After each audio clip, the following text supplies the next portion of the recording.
ओम शांति। 7 अप्रैल की बाबा की मुरली। मीठे बच्चे, तुम्हें डबल अहिंसक बनना है। मनसा वाचा कर्मणा, तुम कभी किसी को दुख नहीं दे सकते हो। प्रश्न, कल्प कल्प जिन बच्चों ने बाप से पूरा वर्षा लिया है उनकी निशानी क्या होंगी? उत्तर, वे पतितों का संग छोड़ बाप से वर्षा लेने के लिए श्रीमत पर चलने लग पड़ेंगे। बाप का जो पहला फरमान है कि गृहस्थ व्यवहार में रहते पवित्र बनो, इस फरमान पर पूरा पूरा चलेंगे। कभी प्रश्न नहीं उठेगा कि आखिर भी दुनिया कैसे चलेंगी। उनके आपस में कभी क्रिमिनल असॉल्ट हो नहीं सकती। वे अपने को शिव बाबा के पोतरे, ब्रह्मा के बच्चे, भाई बहन समझकर चलते हैं। गीत, माता ओ माता तू सबकी भाग्य विधाता। ओम शांति। बच्चों को अब कोई की भी महिमा नहीं करनी है, भक्त महिमा करते हैं। यह गीत भक्ति मार्ग वालों ने मम्मा की महिमा में गाया है, परंतु बेचारे यह नहीं जानते कि मम्मा ने ऐसी क्या सेवा की है। होकर गई है उनकी महिमा गाते हैं, परंतु वास्तव में महिमा एक की ही गाई जाती है। वह एक बैठ बच्चों को पढ़ाते हैं और ऐसा बनाते हैं। तुम भी उनके बच्चे हो जो भारत व विश्व की सेवा करते हो। महिमा भारत की करते हैं, चित्र भी भारत में ही है। पूजा भी जगदम्बा की यहाँ बहुत होती है, बाहर में नहीं है। कहाँ कहाँ शिव के चित्र हैं, परंतु वह यह समझते नहीं। वास्तव में महिमा है शिव की। जो शिव बाबा फिर जगत अम्बा और जगत पिता की महिमा निकालते हैं। बाबा से ही सबको श्रीमत मिलती है। दिलवाड़ा मंदिर में सबके चित्र नहीं हैं, बच्चे तो ढेर हैं। तुम सब बच्चे राजयोग सीख रहे हो, चित्र तो थोड़ों के ही निकालेंगे। तुम जानते हो बाबा हमको स्वर्ग का मालिक बनाते हैं। शिव बाबा इनमें बैठा है। कल्प पहले भी ऐसे ही परमपिता परमात्मा ने हमको राजयोग सिखाया था। अब प्रैक्टिकल बुद्धि से लगता है। जब दूसरे सुनते हैं तो कोई कहते हैं बिल्कुल ठीक बात है, कोई कहते हैं हम कैसे माने। एक जैसे सब नहीं है। जब कोई नए आते हैं तो प्रश्न पूछा जाता है, गॉड फादर का नाम कभी सुना है? कब भगवान का नाम सुना है? ऐसा कोई मनुष्य नहीं होगा जो कहे कि हम गॉड फादर को याद नहीं करते हैं, क्योंकि अभी सब दुखी हैं, इसलिए परमात्मा को याद जरूर करते हैं। सतयुग में कोई ऐसा नहीं कहेंगे कि पतित पावन आओ। दुख में सिमरण सब करते हैं, सुख में सिमरे न कोई। दुख में सिमरण किसका करते हैं? एक का। बल सिमरण करते हैं परंतु जानते नहीं, सिर्फ महिमा करते हैं। यहाँ तो है सारी धर्म की बात। गाया जाता है रिलीजियन इज माइट। कौन से रिलीजियन में इतनी माइट है? सभी रिलीजियन में तो इतनी माइट नहीं है। बाप आकर एक देवी देवता धर्म स्थापन करते हैं। बाबा को कहा जाता है ऑलमाइटी।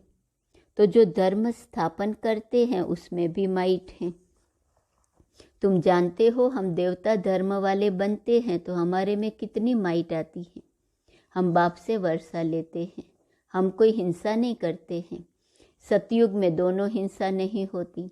एक काम कटारी की हिंसा, दूसरे किस पर क्रोध करना, कुछ बुरा अक्षर कहना, यह भी बाण चलाना है। इनको वायोलेंस कहा जाता है। तुम किसको दुख नहीं दे सकते। बाबा कितना अच्छा सिखलाते हैं, सबको सुखी बनाओ। मुख्य बात काम कटारी चलाना, यह है सबसे बड़ी हिंसा। बंदूक आदि चलाना, मारना, वह भी हिंसा है।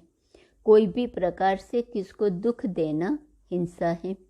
इसलिए बाप ने कहा है काम महाशत्रु है। गाया भी जाता है अहिंसा परमो देवी देवता धर्म। उनमें दोनों हिंसाएं नहीं थी। कभी भी किसको मनसा वाचा कर्मणा दुख नहीं देते थे। बाप आकर स्वर्ग की स्थापना करते हैं। कल्प पहले की थी, अब फिर कर रहे हैं। किसको मारना, पीटना, क्रोध करना सबसे छुड़ा देते हैं। मुख्य बात है पवित्रता की, इसलिए राखी बंधन गाया हुआ है। बहनें बैठ भाइयों को राखी बांधती हैं कि काम कटारी नहीं चलाना, परंतु मनुष्य यह अर्थ नहीं समझते। तुम हो ब्रह्मा के बच्चे, शिव के पोतरे, तो तुम भाई बहन हो गए। आपस में कभी क्रिमिनल असॉल्ट नहीं कर सकते। यह है पवित्र बनने की युक्ति। बहन भाई कभी आपस में शादी नहीं करते हैं, तो बाप समझाते हैं कल्प कल्प जिन्होंने वर्षा लिया है वही श्रीमत पर चलते हैं। अधर कुंवारी कन्या का मंदिर भी है। गृहस्थ से निकल फिर बाप के बच्चे बने हैं तो उन्हों को अधर कहा जाता है। जरूर होकर गए हैं, अब फिर प्रैक्टिकल में है। ऐसे मत समझो कि हम पवित्र बनेंगे तो सृष्टि कैसे चलेंगी। अब यह तो पतित दुनिया हो गई है, अब चाहिए पावन दुनिया। पतित दुनिया तो चलती ही रहती है, बंद नहीं होती है। तो तुम्हें पतितों का संग छोड़ना पड़े। बाबा आकर विकारी दुनिया की रचना बंद कराते हैं। सतयुग से निर्विकारी दुनिया शुरू होगी।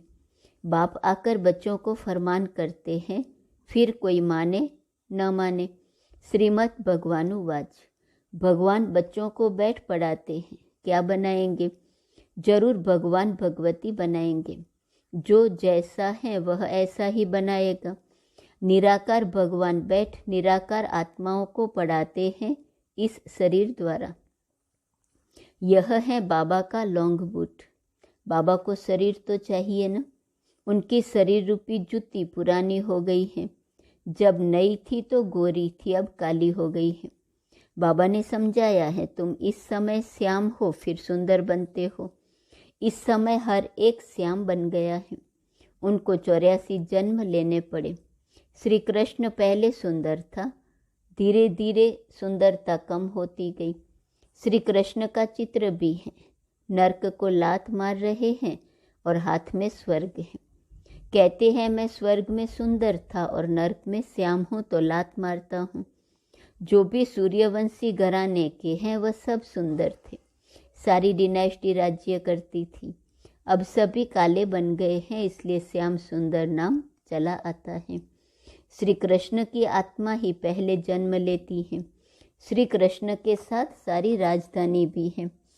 सभी पुरुषार्थ कर रहे हैं फिर से गोरा बनने का। कहते हैं काली दह में सर्प ने डसा, वह भी अभी की बात है। माया सबको डसती रहती है। माया ने सबको काला बना दिया है। बाप फिर से गोरा बनाते हैं। स्वर्ग में ऐसा होगा नहीं। वहाँ 21 जन्म सदा सुखी रहते हैं। अकाले मृत्यु कभी होता नहीं। अभी दैवी राजधानी स्थापन हो रही है। बाप आकर सबको राज्य भाग्य देते हैं और कोई धर्म स्थापन करने वाले राज्य भाग्य नहीं दे सकते। इब्राहिम बुद्ध आदि राजा ही नहीं स्थापन करते। वह सिर्फ धर्म स्थापन करते, फिर धर्म की वृद्धि होती है।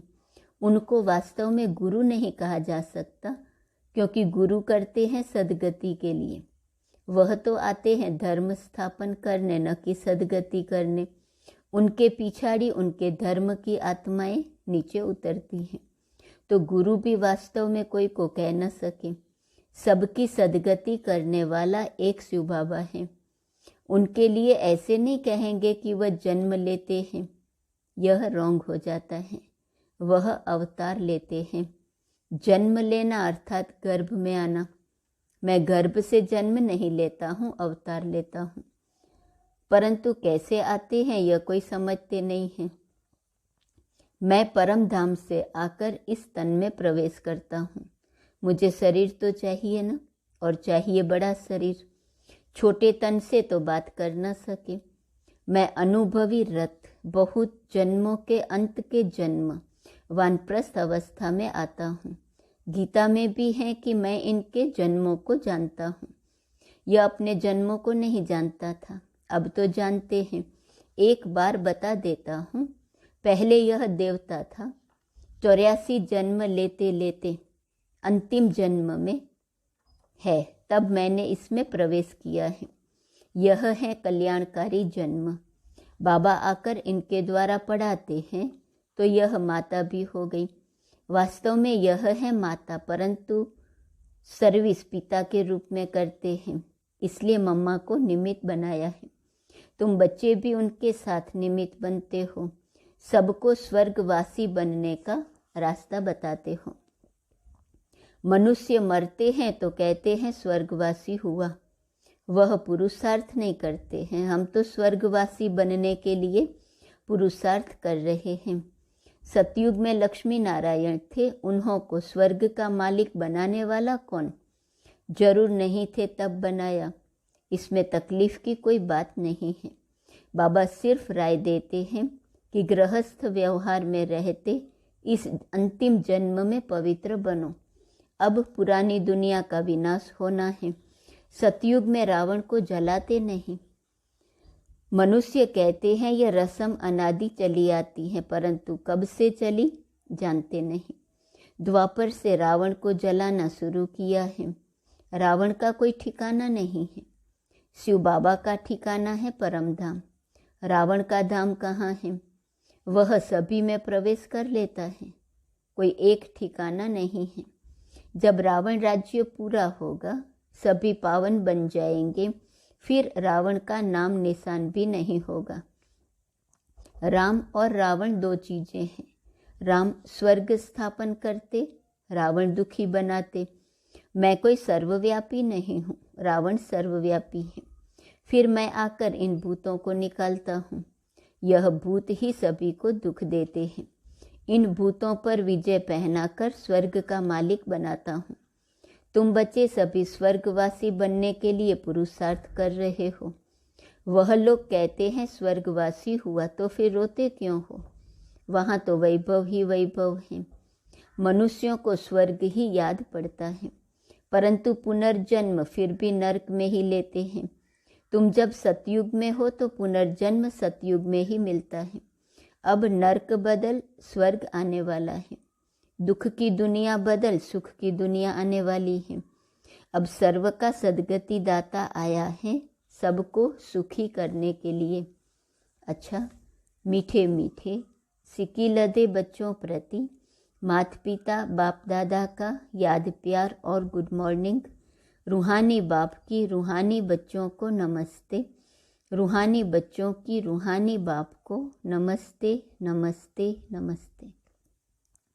धारणा के लिए मुख्य सार, पहले पॉइंट, डबल अहिंसक बन, मन वचन कर्म से।